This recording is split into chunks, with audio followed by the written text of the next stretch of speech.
Hello, everyone, and thank you so much for being here on the replay. I really appreciate you. I'm excited to bring another metaphysical teaching. Uh, it's morning for me right now, and whenever you're watching this, excited to bring this to you at whatever time you're watching this. And I actually feel like I may sneeze in a moment here, so awkward timing, but we'll see what happens here. And I'm excited to bring this teaching to you today because it's one that's been near and dear to my heart for a while now, and it's one that I continue to live into, and I've seen more and more evidence of. And so again, I feel a lot of genuine joy, enthusiasm, and excitement to bring this to you. And here's why. And in case let me pause for a second. In case you're new to me, you can find out more about who I am and what I do, what I offer, what I bring to the world, the services that I bring to the world in the description of this video. You can find, links to all my information in the description. I definitely show up as a conscious channeler, a metaphysical teacher, spiritual coach, a number of these different things. And my ultimate aim is to help people increase the quality of their life experience, to have a better quality life. I've done that for me in massive ways by allowing more of my soul to be embodied into my human form.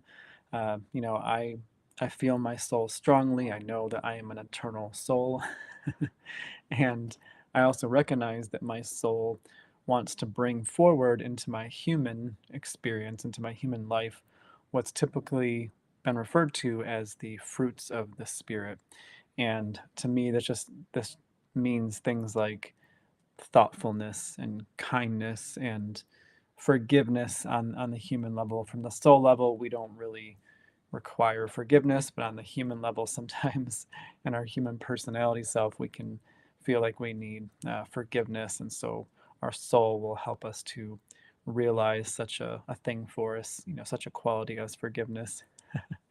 It also means, just a respect for life. These are other fruits of the spirit, like a respect for all of life, because all of life comes from the same creative source. And so it just makes sense to respect all of life because, all of life is coming from the same energy. It's all an expression of beauty and creative design from the level of infinite intelligence. I mean, quantum studies have shown that beneath all of the particles of matter, things like atoms and neutrons and molecules, there's a single unified field, that is below all of matter.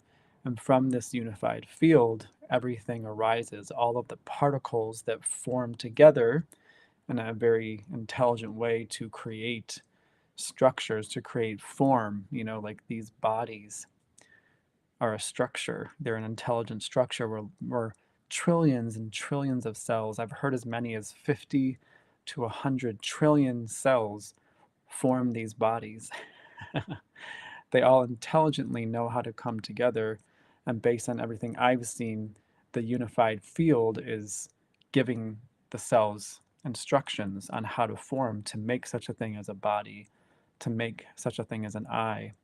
And so when I reference the creator in the title of this video, what I'm referring to is that single unified field that is energy, and it's also very intelligent, also very loving because it is giving life, it is giving form, it is giving structure to everything that this body is, everything that this earth is. So all the flowers, the lakes, the rivers, the sunsets, the sun, the infinite amount of planets and the stars, they all are receiving intelligent instruction from this single unified field because, again, below all particles of matter, there is a single unified field. This has been found. That's why we hear statements like, we are all one, we're all the same thing, because all form, all matter is being arising from this formless field of intelligent energy. And because of how beautifully everything is formed, these bodies are beautiful. Again, the lakes, the rivers, the streams, the plains, the prairies, prairie dogs, which I got to see for the first time in Colorado. Uh, they're all such beautiful expressions. So, of course, it makes sense to me that everything has been given instructions to become a form with love, with love, with beauty, with appreciation. And so when I refer to the creator, that's what I'm referring to, is that infinite creative intelligence that is the source of all these forms. It's the source of all these forms. And so that's what I mean by the creator. And whatever you call that for you, whatever your relationship to, the creative force behind everything is perfectly fine for you, whatever you call that. Just wanted to give some definition and some context for me. And so it's been my heart's passion to connect, getting tongue tied. It's been my heart's passion to connect with that creative intelligence more deeply. Um, Kind of my whole life, I kind of put it to the side when I was in my 20s, but then again, around 28, I had this deep desire to, what is the meaning of life? What's the purpose of life? What is what is this life about? I started to have those big questions around 28, and that's when I started seeking, spiritually. I became a spiritual seeker, and I studied all different forms of spiritual wisdom across the planet that's been handed down over the ages. And eventually, all of that led me to my own heart space, which then is where I found what is typically referred to as the still small voice. I found my connection to that voice, and I realized the power in listening to that voice, and that it was always there for me. I had just kind of pushed it aside in my 20s. It's always aiming to have the best possible outcome for me. So that means, great quality health. That means great quality relationships. That means living a life that feels meaningful and exciting to me, getting to do things that I'm passionate about. So that still small voice has always, it's shown me over the past 13 years that it always has my best interest at heart. My mind may not always understand the path that my heart is leading me down, like, where it's all going, the why behind the way the path looks like right now. Sometimes it can feel very mysterious, very unknown. So my mind doesn't always understand why the path looks the way that it does. However, my heart has shown me time and time again that as I proceed down these paths with faith and courage and trust, as I continue to come back to that state of trust, eventually my mind does see, oh, this is why I've been led down this path. This is why the path has gone a certain way. So eventually my mind does see the intentions of my heart and why my heart said go this way, or why my heart has continued to say trust, just keep going and trust. And so that's a bit about my own personal relationship that I have been uh, investing in with the creative intelligence behind all of life. And I know I'm a part of that intelligence. I'm not separate from that intelligence because, again, this body, is a form that arises from that creative intelligence. My soul, was birthed from this creative intelligence. So I'm not separate from that. I'm a part of it.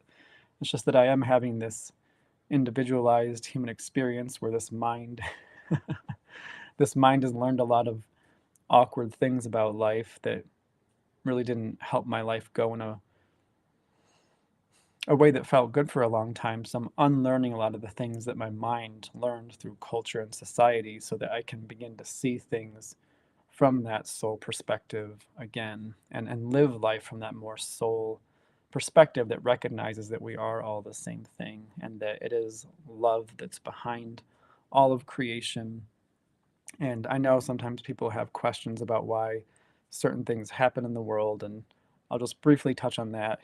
Free will means that we are allowed to choose, like we are created as free will beings, and so we can choose.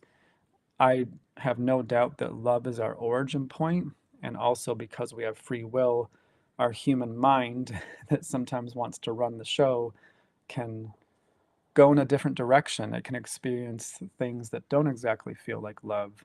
And that's on the individual level, and that's on the human collective level as well. So when a large group of humans kind of wander in a direction that kind of departs from the essence of love, then we can have a lot of these situations on Earth that, from an outsider's perspective or even an insider's perspective, we say, oh, that doesn't feel like love.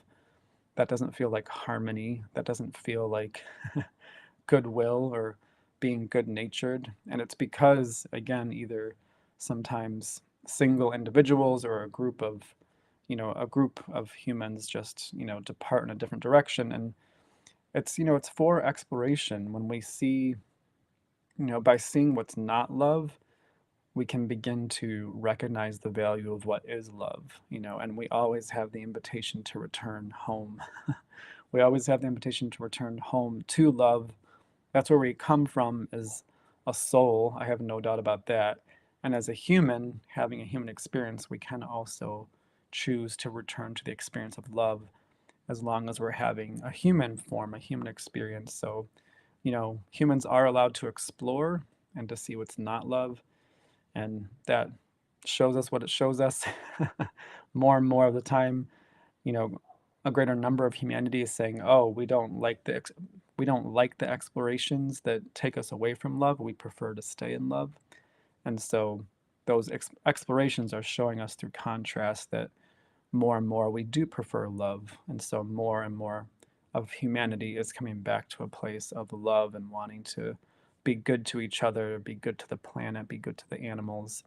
And, so those explorations of contrast have helped us value love even more.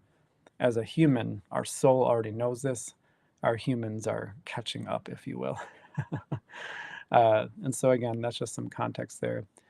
So, getting to the core theme of today's message, and if you're watching live, please feel free to leave a comment. I'm always happy to interact live. So, if you have a question, reflection, I'm happy to see those. That goes for the replay as well. Happy to see comments and insights and ahas on the replay as well. And so, again, getting to the core of today's message, the theme that was really on my heart was walk with me one day at a time, the Creator. And that's why in the beginning I took time to explain what the Creator means to me. And this has just, again, come from my own life experience. And so if you know anything about my story, and if you don't, I've linked it in the description. There's like a 15-minute video on my story starting at 30. And that was actually 11 years ago now. I mean, I definitely went into the unknown at 30. I left the hometown that I grew up in, and the hometown was the only thing I ever knew up until 30. I mean, I had done some traveling within the States, but never lived anywhere else. And so for the past 10, 11 years now, I've been very familiar with living in what's typically referred to as the unknown, the path of following my heart, the path of following a dream. And I've had different dreams that have developed along the way. And I've followed different dreams throughout the past 11 years now. And I've collected a lot of real life, grounded, lived experience.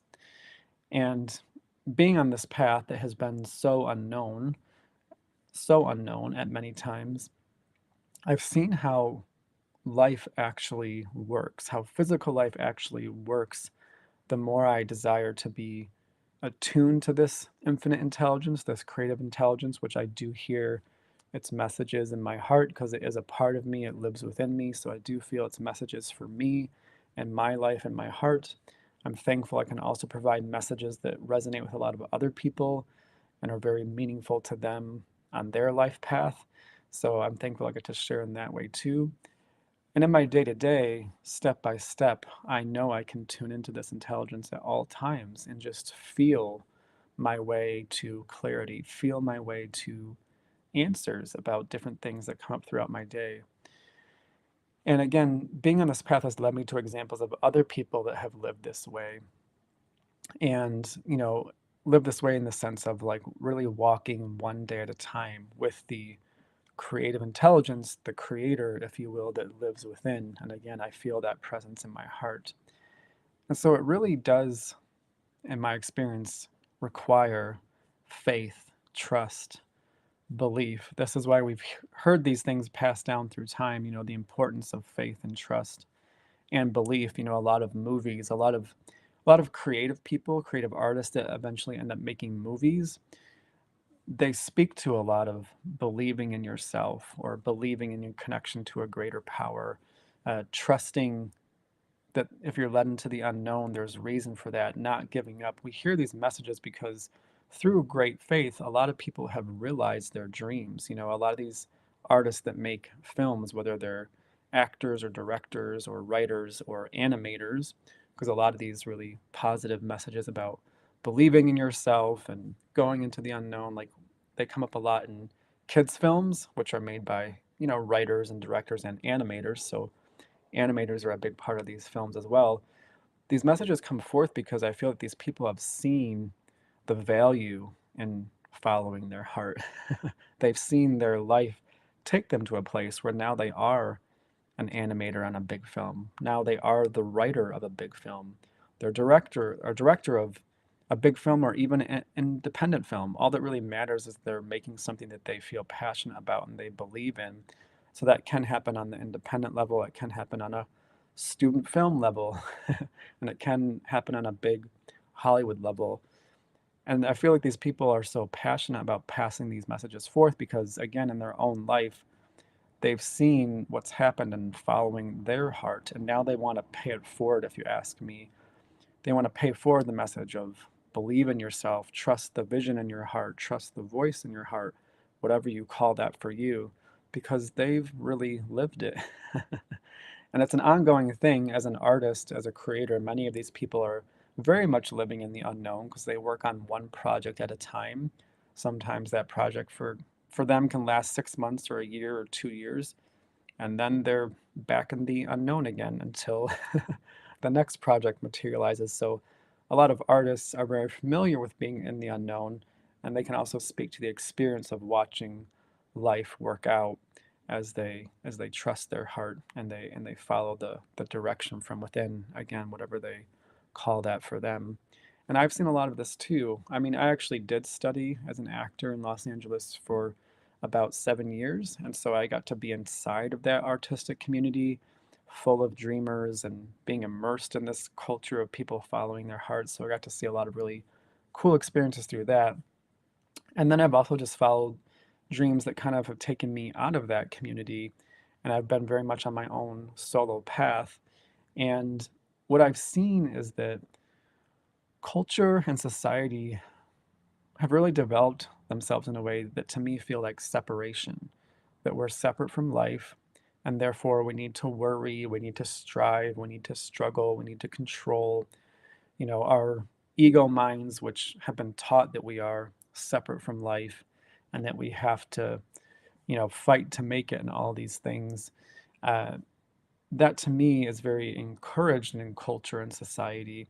And I won't get into all the reasons, but I do feel that there's, reasons there that aren't very um, kind on the individual level or on the human level. And so for me, I've had to break free from a lot of these cultural beliefs that kept me feeling small and isolated and separate and alone from creation and from the creative intelligence behind all of life. And as I've stepped into that connection further, I've just seen more of the magic, if you will, in terms of how life really works. And if you look at nature, the evidence is already there. It's just a lot of us have also separated ourselves from nature in a big way. And so, therefore, we've kind of lost touch with how creation really works. And the one thing that I've found, and this is spoken about in spiritual wisdom traditions throughout the millennia, this is also being brought forth very often these days by great spiritual teachers and also channelers. And it's basically the wisdom that we'll get what we need when we need it. That's how intelligent creation is.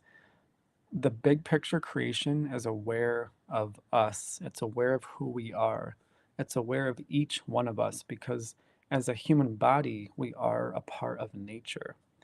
And nature gets what it needs when it needs it. And there is the whole like drought thing. What about droughts? I'll go into that in a moment. I've done research on that. And I know the way the human mind works sometimes. So there is that, well, what about droughts? What about when nature doesn't get what it needs when it needs it? And that's a bit of a perception shift opportunity there that I'll get into in a moment. However, first, I just really want to emphasize that what I've seen by observing nature and observing my own life in the unknown for a very long time now And my experience of the unknown has gotten greater. So my invitation from that creator, from the creative intelligence, has become much, much bigger, especially in recent years.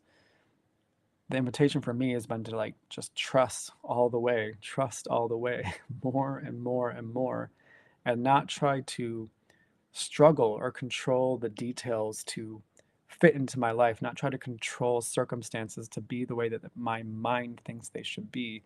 So there's been a lot of letting go. The theme of letting go has been huge in my life, especially over the past 3 to 4 years. And in the letting go, I've been able to, my human mind has been able to observe how life, the big picture life, the creative intelligence behind everything, will move exactly what I need into place when I need it. And a lot of times it happens without me having to figure it out, control the details, make it happen, if you will. Just what I need shows up when I need it for my human form to continue having a life experience. And I'm talking about all different kinds of life factors. They move into place so many times without my mind having to figure it out, control it, or make it happen. And it's been very, I mean, humbling is kind of the word that comes up, but I don't even want to say humbling. It's just been more of like, wow, this is how it really works. And it works better when I allow it to work that way. You know, again, our mind has been so put into a state of separation by a lot of this cultural programming, if you will. I feel that indigenous cultures maybe don't have it as much because they're so used to being immersed in nature. So they probably see how the natural world, just works. And what I mean by the way that the natural world works is that, again, spirit is in everything, consciousness, that creative intelligence is in everything. So it can move through everything. It can move through people's hearts. And sometimes they're moved to do something and their mind has no idea why, but they're moved to do something to help someone else get what they need when they need it. And again, their mind not may even be aware of that's what's happening, but their heart is just like, I just need to do this. For some reason, I know I need to do this. And by doing that thing or taking that action or paying something forward, they're actually helping someone else get what they need when they need it. And that is to me creation moving through that person in that moment because creation sees the big picture. It sees all of us, it sees all of the moving parts. It knows each one of us by the name that we've chosen or the name that we've been given. And it knows how to move through the different moving parts of creation so that everybody gets what they need when they need it. And there is a big distinction between need and want because I feel that our human mind, personality self can have a lot of wants or this is what I think I need or this is what should, this is what should show up. And again, I've seen that sometimes what we think we need or what we want does align with what we actually need. Other times it can look different. And when it looks different for me, I do my best to stay curious.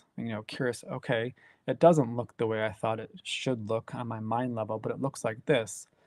And as I accept it, as I allow it, usually with some time, I see why. I see why the bigger picture brought something different than what I thought I needed. Uh, and I'm like, oh, okay, now I see why. And every time I see why, I'm like, oh, I recognize just how vastly intelligent the bigger picture is, that creative intelligence is.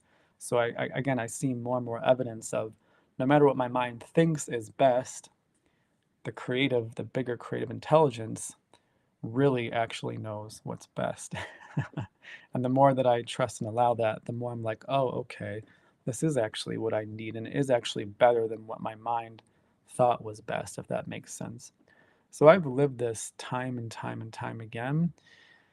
And the more that I've lived it, the more that I've surrendered, my human need to try to control so many things. And sometimes it's been an up and down practice. I have fallen off because, again, there's a lot of these scarcity mindsets and survival instincts that have been programmed into us from that place of separation. And so I've had to live through releasing a lot of those energies, a lot of those programs that have been built into my nervous system from being like a cultural culturally civilized human being.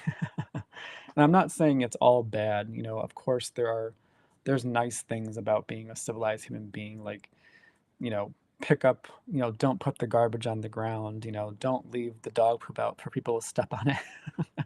And even though we call those civilized things, they're actually soul things too. Like they align with the soul. Yeah, yeah, of course, don't put the garbage on the ground. That's disrespectful to the earth. So that's where I feel that soul aligns with, civilization. There's a lot of ways that that soul does align with civilization, in terms of being kind, in terms of, taking care of things. There are certain places where soul and civilization do line up. I just feel that there's other places where they don't, where actually civilization has taken a step away from soul. And again, that's by going into things like scarcity, a need to control circumstances, a need to push and force things into place. I don't know why I keep getting tongue tied. I guess there's a lot of energy behind what I'm saying today. And it's the first time I've really expressed this actually publicly in a big way. So I guess there's just a lot of energy that wants to move out. I'm doing my best to keep up with it. It is fun to talk about this in a public way for the first time. I'll say that. And so again, there's definitely ways in my perspective that civilization has departed from what the soul knows to be true, because the soul knows that we don't need to panic. We don't need to be afraid about getting what we need when we need it. Because again, creation knows our name. Creation knows that we exist and we are a loved aspect of creation.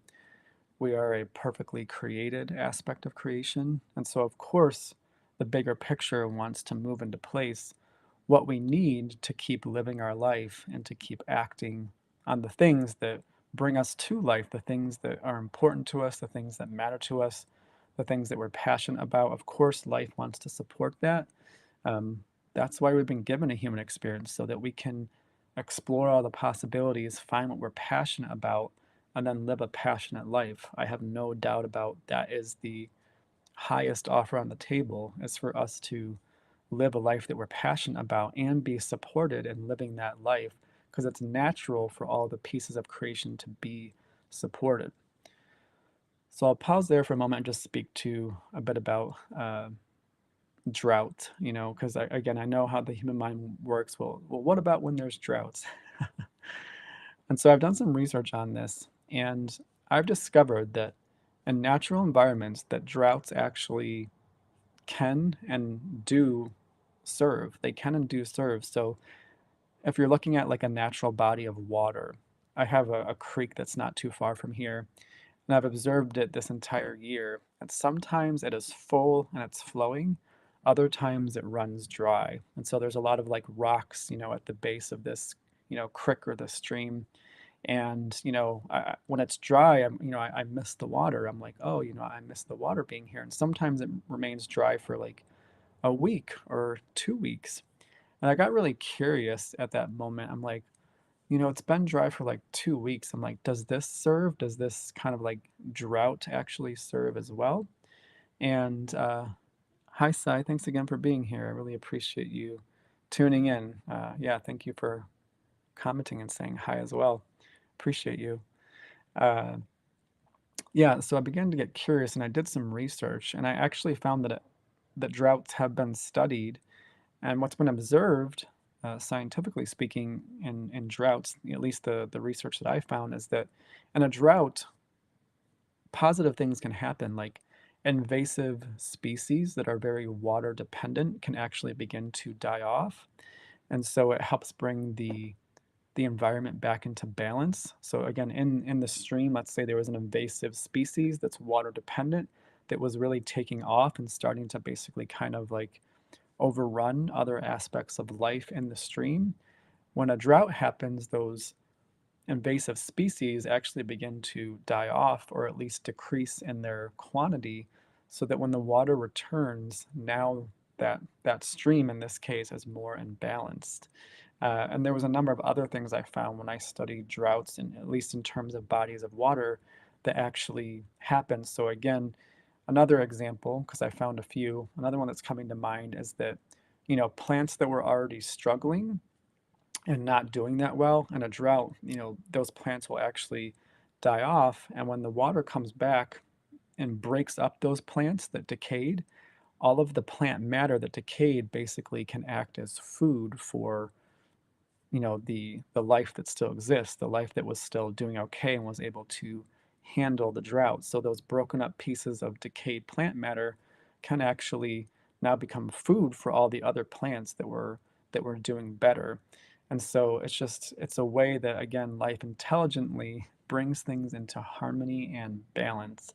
And it was something that I only really discover by watching nature and getting curious and asking the question, I wonder how that serves in the scope of the big picture. And I found out that it does in fact serve. Like, scientific research has shown that droughts do serve. And so, to bring it into a metaphor, what I came to was that droughts can help make environments stronger. They can help make environments stronger. And so in my life, when there's been a bit of a waiting period where it felt like there was something that I did feel was really important and it wasn't coming in my mind's time, it kind of felt like a bit of a drought in terms of my life experience. What I realized for me is that increased my faith, increased my trust by also trusting when the timing didn't seem like what my mind thought it should be, when things were taking longer, so to say, or things weren't coming in the time that I felt was necessary or best. It really has helped me become, many of those times I became more present in the moment. I came even further into my heart, and I really became more thankful for what was in front of me, and really upped my level of trust and faith even more when I was like, okay, I don't know why the timing is the way it is. And it is the way it is. So what I'm going to do is trust even more. That was my aim, to trust even more. And so I felt that those experiences, by having like a drought, if you will, in my own human life, they helped me become stronger because I leaned into my connection to that creative intelligence even more. And so I do see the parallel between natural environments and my own human life, where a drought, so to say, not only helped the body of water become stronger in the end, but it also helped me become stronger. And just knowing that I'm looked after, I'm watched over, the bigger picture is aware of me, and I can trust the bigger picture.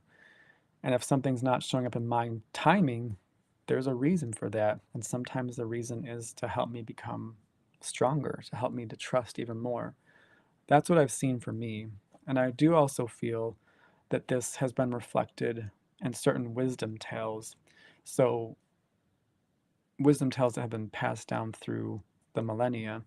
And one example that comes to me is, this story that we know of the Israelites in the desert. And I do feel that this is a esoteric teaching for the purpose of walking day by day with the creative intelligence. The story essentially goes that the Israelites were led into the desert for a period of 40 years, and they got what they needed one day at a time in terms of the manna from what was, referred to as heaven. And it was brought by, I think, like doves or something like that. And so to me, the purpose of that teaching is, when we go into the unknown, it really is a one day at a time thing. I feel that as the planet continues to evolve and we continue to become more conscious and aware, more and more people are going to go into the unknown, because the unknown is where more of the adventure is. It's where more of the mystery is. When we allow the mystery, life can surprise us more. Life is not so controlled and predetermined. We don't have all these plans trying to calculate every step.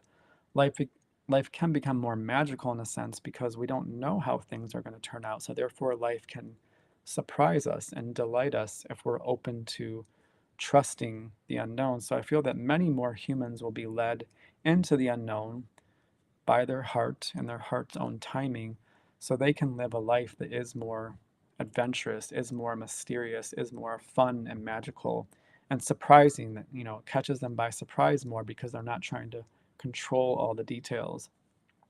So this story of the Israelites walking one day at a time, getting what they needed each and every day, to me serves as another yet opportunity for humans to trust the greater picture, to trust that creation is aware of each one of us. It knows what we need. It knows what we need for our body to be healthy. It knows what our body needs to continue living and to go on. And again, the details may not always look the way our mind thinks they should look based on a civilized upbringing. However, again, as I've observed my own life, I've seen how the details that do move into place to support me and to sustain and maintain my life come into form for a reason. There's always a reason, especially when it doesn't look the way that I thought it should look. There is a reason when it looks different, if I'm willing to stay open and to pay attention and to be curious. That's just what I've found more and more as I've walked the path of the unknown. And as a result, I've become a much more steady, stabilized human being. I live in I live in the energy of fear much less these days than compared to 13 years ago, where it was basically living in fear all the time. I was a product of a society that kind of preaches fear in a big way, to always be looking out for worst case scenarios. That's living in a fearful state. That kept me in a fearful state. And over the course of the past 13 years, I've become a human being that now knows that life wants the best for me, even if it doesn't always look the way my mind thinks it should look, that life wants the best for me. So I don't really look out for worst case scenarios anymore. I don't look for that. Sometimes my mind gets scared because again of all the cultural programming, the programming of separation and feeling separate from life. Sometimes my mind still goes into that habit. However, when I see it in that habit, I now have tools to bring it back here now, to come back to trust, knowing that life wants the best for me, knowing that life loves me. And so what this journey has done for me is helped me to become a much more stabilized, present human being. And by stabilized, I mean much less fearful, worrying much less of the time. And when I'm not in fear and I'm not in worry, I can be much more of service to all my interactions throughout the day. I can be more grounded, more present, more thoughtful, more connected, more kind. Because if we're living in a state of fear and that's driving our actions throughout the day, we're not fully present for the interactions. We're kind of just like half the way there or a quarter of the way there. We don't really get the full experience of interactions, our interactions throughout the day, if we're coming from fear and trying to control our life, trying to control circumstances, coming from panic, believing that things aren't going to be okay. We aren't really fully present for our interactions, and therefore we can miss out and a lot of the beauty in life that could happen in our day if we were more stabilized and present and trusting and calm. So that's what this path has done for me. More and more, I've become more stabilized in the sense of more trusting, more calm, knowing more and more that life does love me, it does want the best for me. And that helps me to become more present. And when I'm more present, I get more positive aspects from my daily experiences. The quality of my life has improved. I get more from my interactions. I'm much more in my heart.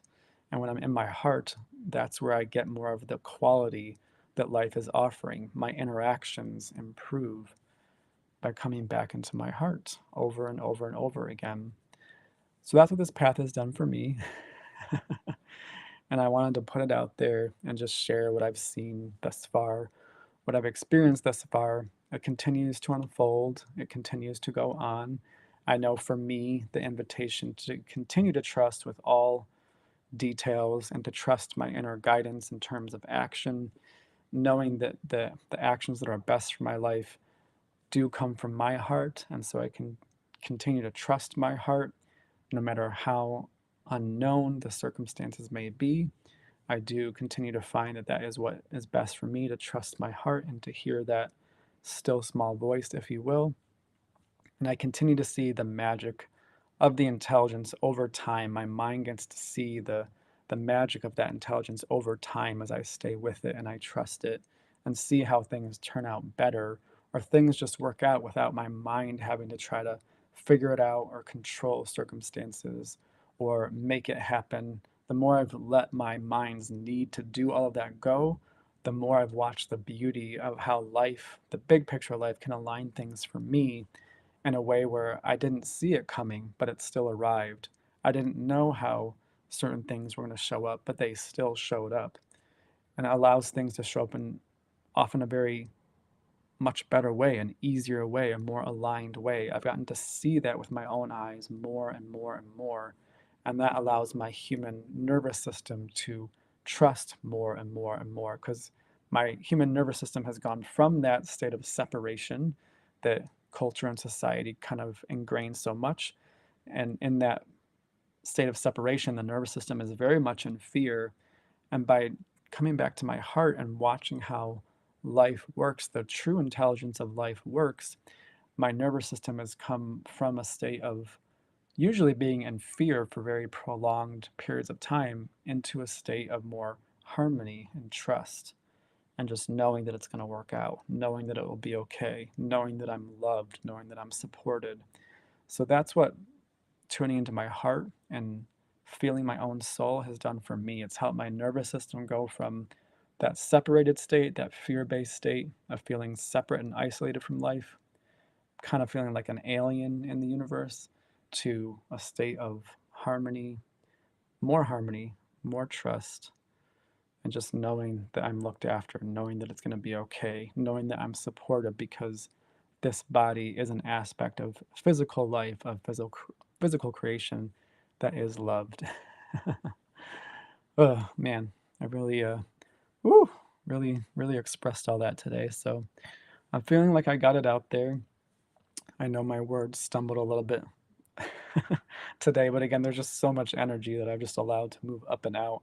So it's like almost like the words are trying to keep up with what my heart wanted to express. So uh, I was a little bit shaky with the words at certain points, but I know that I expressed my heart, and I'm happy that I was able to express my heart because I've been watching this intelligent life, the intelligence of life play out in my own human experience for a long time now.